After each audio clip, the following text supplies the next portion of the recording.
पुराण से लोकगीत। हम भोजपुरी लोकगीत बिरहा गायक अमरनाथ यादव, जिला बस्ती। एगो छोटा सा प्रयास फिर है भैया, सूरज भैया।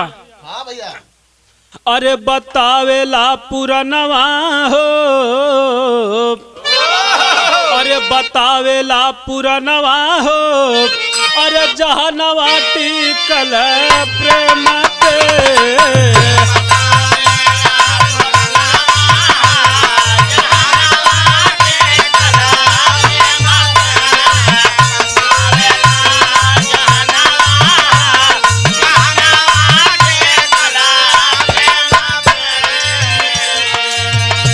अंतरा में कहना है, सतयुग में भस्मासुर पाके वरदान हो,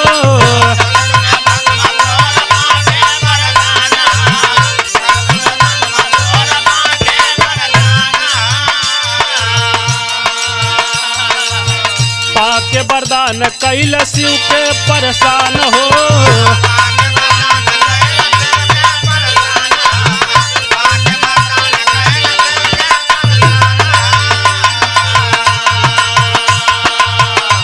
जल परनवा हो, ताजल परनवा हो, जहनवा टिकल प्रेम पे।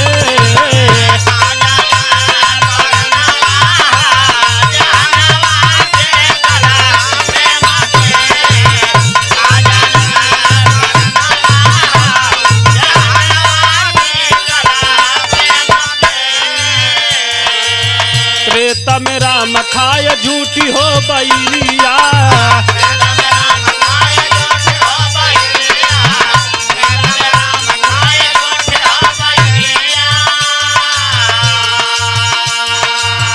प्रेमवा में सबरा बहावेली डहरिया।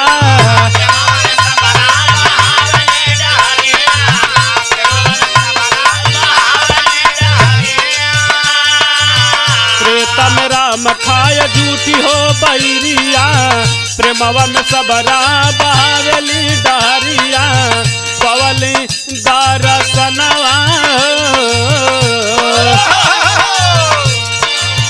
पवली दरसनवा हो, जहनवा टिकल प्रेम पे।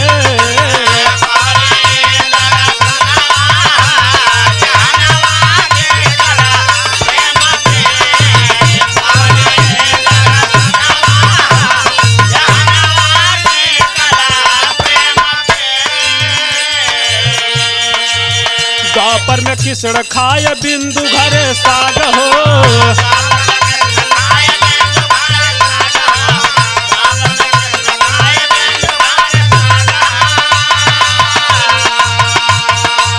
दुर्योधन के घरवा कमेवा दिहल त्याग हो।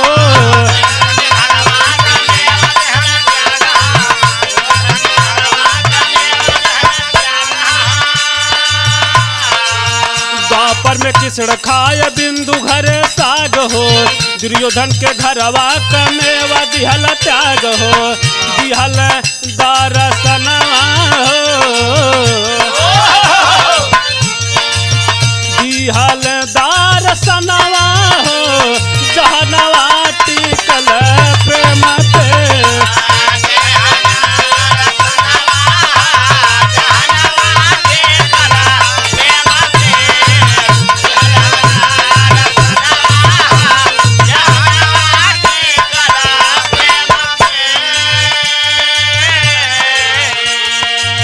प्रेमवा में होई गईल रौरा दरसनवा,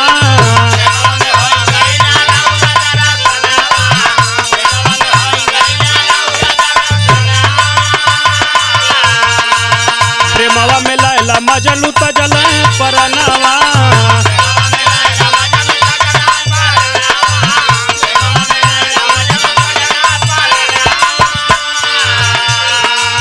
प्रेमवा में होई गईल रौरा दरसनवा, प्रेमवा में लैला मजनू तजल परनवा।